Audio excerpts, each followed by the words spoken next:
чемпионати Тоҷикистон оид ба Унифайт дар мактаби ҷумҳуравии маҳорати олии варзишӣ оид ба якаргоҳи шарқии шаҳри Душанбе баргузор гардид. чемпионати мазкур бо ташаббуси Кумитаи кор бо ҷавонон ва варзиши назди ҳукумати ҷумҳурии Тоҷикистон дар ҳамбастагӣ бо Федератсияи Унифайти Тоҷикистон ташкил роҳандозӣ гардид. Дар маросими ифтитоҳии чорабинии варзишӣ қайд карда шуд, ки соҳаи варзиш дар даврони соҳиби истиқлолӣ рушду нумӯ ёфта, ширкати варзишгарони ватанӣ дар мусобиқаҳои боронмарзӣ ҳам бештар гардид. гуфта шуд, ки дар баробари мунтазам роҳандозӣ намудани мусобиқаҳо бояд ба оммавигардонии тарбияи ҷисмонӣ ва варзиш низ аҳамияти хоса зоҳир кард. яке аз ҳадафҳои асосии Федератсияи Унифайти ҷумҳурӣ тайёр кардани варзишгарони лаёқатманд буда ба ин васила оммавӣ гардонидани тарбияи ҷисмонӣ ва варзиш мебошад. зимнан федератсияи мазкур аз қабили федератсияҳоест, ки дар шароити кунунӣ дар бобати инкишоф додани мактабҳои он дар минтақаҳои кишварамон ҳамзамон иштироки фаъолонаи дастпарваронаш дар сабқатҳои мухталифи байналмилалӣ назаррас аст. ҳамчунин кори муваффақонаи федератсия дар омода намудани мутахассисони ҷавон баръало эҳсос мегардад. бо мақсади фароҳам овардани машқу тамринҳо сол ба сол бунёди иншооти варзишӣ низ вусъати тозаро касб кардааст. дар маросими ифтитоҳи сабқат ба чанде аз мураббиёну варзишгарони фаъоли федератсия сипоснома тақдим карда шуд.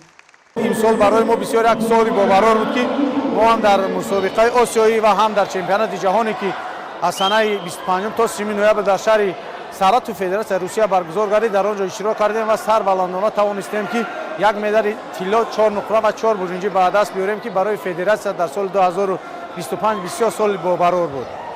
мо кӯшиш мекунем, ки федератсия дар як сатҳи хуб рушд биёвад ва варзишгаро беҳтаринро мо дарёфт кунем ва тими дастаи якачин шомил созем, то ки тавонанд берун аз ҷумҳур парчами Тоҷикистонро баланд бардоранд. чемпионати Тоҷикистон дастаҳоро аз шаҳри Душанбе, вилоятҳои Суғду Хафлон ва шаҳру навоҳии тобеи ҷумҳурӣ дар муассисаи давлатии мактаби ҷумҳуравии маҳорати олии варзишӣ оид ба якарбаҳои шарқии пойтахт ҷамъ овард. аслан ба мусобиқаи мазкур ғолибону ҷоизадорони мусобиқаҳои шаҳрӣ, ноҳиявӣ ва вилоятӣ ширкат варзиданд. мусобиқаи Унифайт аз рӯи муҳорибаи классикӣ ва лайт ташкил гардид.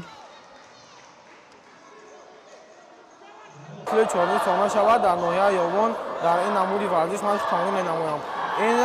ман имсол тавонистам, ки медали аввалро ба даст орам. ин чорумин медали аввали ман аз мусобиқаи чемпионати Тоҷикистон мебошад. ман чун карата чемпиони Тоҷикистон мебошам. дар ҳақиқат қувваи худро дар мусобиқаи дохил санҷидан кори дигар асту берун аз марзи ватан ҳунарнамоӣ кардан тамоман чизи дигар аст, чунки муҳити наву ашхоси бегона касро метавонад ба тарсу ваҳм дучор созад. барои рафъи ин масъулин саъй доранд то ҳаммасола сафи иштирокчунии сабқати сатҳи байналмилалӣ доштаро зиёд намоянд.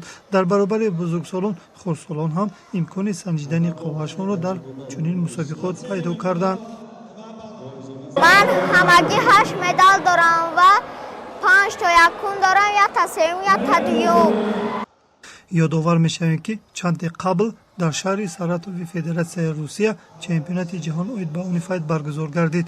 дар натиҷа варзишгарони мо дар байни 32 давлати дунё аз худ таъссуроти амиқ боқӣ гузошта, соҳиби 1 медали тилло, 4 нуқра ва 4 медали биринҷӣ гардиданд. масъулини федератсия ин дастовардҳоро қабл аз ҳама ба шароити мусоиди машқварзӣ ва пайваста иштирок намудани варзишгарон дар мусобиқаҳои ҷаҳонӣ ва осиёӣ нисбат медиҳад, зеро дар сурати бештар ширкат варзидан на танҳо таҷриба, балки аз ҳарифон чизҳои лозима ва заруриро меомӯзанд.